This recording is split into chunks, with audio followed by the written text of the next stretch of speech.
2023 में संसद के शीतकालीन सत्र में अब तक कुल 92 सांसदों को सस्पेंड कर दिया गया है। संसदीय इतिहास में इतनी बड़ी संख्या में सांसदों का निलंबन करने का यह पहला मामला नहीं है, क्योंकि इससे पहले भी सन 1989 में कांग्रेस सरकार के काल में एक दिन में 63 सांसदों को निलंबित कर दिया गया था। लेकिन आज पुराना रिकॉर्ड टूटा है, क्योंकि एक ही दिन में 78 सांसदों को निलंबित कर दिया गया। निलंबित सांसदों पर आरोप है कि उन्होंने सदन में अमर्यादित और दुर्व्यवहार किया है। लेकिन जान लेते हैं कि सांसदों को निलंबित करने के नियम क्या हैं और यह कैसे किया जाता है।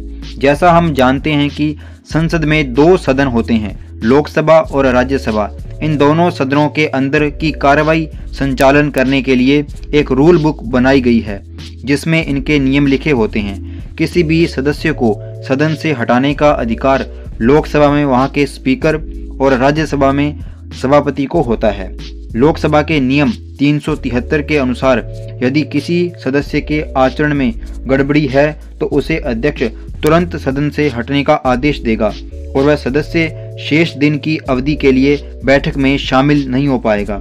दूसरा नियम है 374, जिसके अनुसार अगर कोई सदस्य सदन के अध्यक्ष की बात नहीं मानता या सदन के नियमों को लगातार जानबूझकर तोड़ता है तो उस सदस्य को शेष सत्र की अवधि के लिए निलंबित किया जा सकता है। लोकसभा में 2001 में नया नियम 373 ए भी जोड़ा गया, जिसके तहत अगर सदस्य पर गंभीर आरोप लगे हैं तो उसे लगातार 5 बैठकों या शेष सत्र की अवधि के लिए निलंबित किया जाएगा। वहीं राज्यसभा में भी रूल बुक में नियम नंबर 255 और 256 के तहत सदस्यों को निलंबित किया जाता है, लोकसभा की ही तरह। ये जान लें कि किसी भी सदस्य के निलंबन की मैक्सिमम समय सीमा शेष सत्र के लिए होती है।